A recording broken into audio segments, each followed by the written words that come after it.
हाय बेटा, डॉक्टर सिद्धांत हियर। आज के वीडियो में हम ऑनियन पील से एक टेम्पररी स्लाइड बनाकर प्लांट सेल्स को देखेंगे। इस एक्टिविटी को परफॉर्म करने के लिए रिक्वायरमेंट्स आपकी स्क्रीन पर दी गई हैं। अब चलते हैं प्रोसीजर पर। इस एक्टिविटी के लिए हमें एक अनियन बल्ब लेना है। अनियन बल्ब को सेलेक्ट करते समय इस बात का ध्यान रखना चाहिए कि बल्ब का आकार बड़ा हो, क्योंकि छोटे आकार के बल्ब को हैंडल करना थोड़ा मुश्किल होता है। अब हमें इस अनियन बल्ब को चाकू की मदद से 2 से 4 भागों में काट लेना है। इसके बाद कोई भी एक टुकड़ा लेकर उससे फ्रेश स्केल लीफ को अलग करना है। ये स्केली लीव्स असल में मॉडिफाइड लीव्स हैं जो फूड स्टोरेज का काम करती हैं। अगले स्टेप में इन लीव्स की अंदरूनी सतह से हमें ट्रांसपेरेंट मेम्ब्रेन को दिखाए गए तरीके से निकालना है। यही हमारी एपिडर्मिस है। क्योंकि ये बहुत डेलिकेट होती है, इसलिए डिहाइड्रेशन से बचाने के लिए इसे पानी से भरे वाच ग्लास में रख देना चाहिए। अब एक दूसरे वाच ग्लास में 2 से 3 ड्रॉप सेफ्रोनीन लेते हैं और इसमें एपिडर्मिस को 1 से 2 मिनट के लिए छोड़ देते हैं। ऐसा करने से हमारे सेल्स अच्छे से स्टेन हो जाएंगे, जिस कारण उन्हें माइक्रोस्कोप से देखना आसान हो जाएगा। अगले स्टेप में एपिडर्मिस को सेफ्रोनिन सॉल्यूशन से निकाल के साफ पानी से भरी पेट्री प्लेट में ट्रांसफर करते हैं और ब्रश की मदद से पानी में थोड़ी सी हलचल पैदा करते हैं। साथ ही अपने ऑब्जेक्ट को उलटते पलटते रहते हैं। ऐसा करने से एक्स्ट्रा स्टेन निकल जाता है। अब एक साफ स्लाइड पर पानी की 1 से 2 बूंद डालकर स्टेन की गई एपिडर्मिस को फैला देते हैं। इस स्टेज पर एपिडर्मिस स्लाइड से चिपक जाती है। अब आता है हमारा सीक्रेट स्टेप, जो है स्क्रैपिंग। अमूमन इस स्टेप को बुक में मेंशन नहीं किया जाता, पर आप में से जो भी लोग स्लाइड बनाते होंगे उन्हें इस स्टेप की अहमियत ज़रूर पता होगी। इसमें एक तेज ब्लेड की सहायता से हल्के हाथों से एपिडर्मिस की सतह पर स्क्रैपिंग की जाती है। इस स्टेप को करते समय सावधानी रखना बेहद ज़रूरी है, क्योंकि थोड़ा सा भी अतिरिक्त जोर देने पर एपिडर्मिस कट सकती है। इस प्रोसेस को आप दाढ़ी बनाने से कोरिलेट कर सकते हो, जहां सधे हाथों से रेजर को गाल पर चलाया जाता है।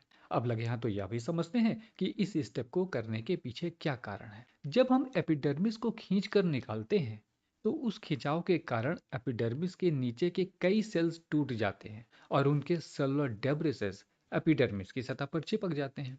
इस टैनिंग के बाद ये बहुत डार्क हो जाते हैं। अगर हम इन्हें साफ नहीं करेंगे, तो माइक्रोस्कोप से देखने पर सेल्स के चारों तरफ गंदा सा मलबा दिखाई देगा और आपको क्लियर व्यू नहीं मिल पाएगा। एक बार जो स्क्रैपिंग कंप्लीट हो जाए, तो ब्लेड से एपिडर्मिस का एक छोटा सा स्क्वायर पीस काटा जाता है। इस पीस से बनी स्लाइड ज़्यादा प्रोफेशनल लगती है।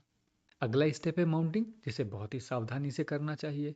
इस प्रक्रिया में एक साफ स्लाइड लेते हैं और उस पर 30% ग्लिसरीन सोल्यूशन की एक ड्रॉप रखते हैं और उसमें निडल की सहायता से एपिडर्मिस के टुकड़े को ट्रांसफर कर देते हैं।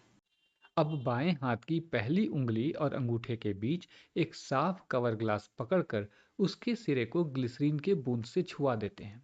इसी समय दाहिने हाथ से एक निडल पकड़ के उसके नुकीले सिरे पर कवर ग्लास को टिका देते हैं। अब धीरे धीरे निडल नीचे करते हुए बाहर की ओर खींची जाती है।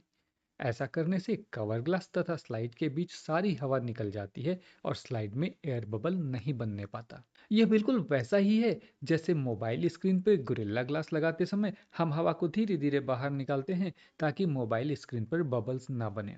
और इस तरह से माउंटिंग कंप्लीट हो गई। कभी कभी माउंटिंग के बाद ग्लिसरीन कवर ग्लास के बाहर ओवरफ्लो हो जाती है। ऐसी स्थिति में ब्लॉटिंग पेपर या टिश्यू पेपर से एक्स्ट्रा ग्लिसरीन को सुखाकर आप अपनी स्लाइड को साफ कर सकते हैं। वहीं अगर आपको ग्लिसरीन कम लग रही हो, तो निडल की टिप से थोड़ी और ग्लिसरीन लेकर दिखाए गए तरीके से कवर ग्लास के किनारे पर टच करा दें। ऐसा करने से ग्लिसरीन की पूर्ति हो जाएगी। अब हमारी स्लाइड ऑब्जर्वेशन के लिए तैयार है। किसी स्लाइड को माइक्रोस्कोप में कैसे सेट करना है, इसके लिए मैंने ऑलरेडी एक वीडियो बनाया है, जिसका लिंक मैं डिस्क्रिप्शन में दे रहा हूँ। आप इस लिंक पर जाकर इस वीडियो को देख सकते हैं। अब चलते हैं ऑब्जर्वेशन पर। माइक्रोस्कोप में देखने पर आप पाएंगे कि हमारी स्लाइड में रेक्टेंगुलर प्लांट सेल्स दिखाई दे रहे हैं। ये सेल्स आपस में एक दूसरे से जुड़े हुए हैं, यानी इनके बीच कोई भी इंटरसेलुलर स्पेस नहीं है।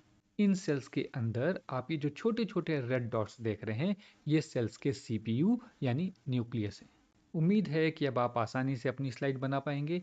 अगले किसी वीडियो में एक नई एक्टिविटी के साथ आऊँगा। तब तक के लिए पढ़ते रहिए, सीखते रहिए। Bye bye and take care.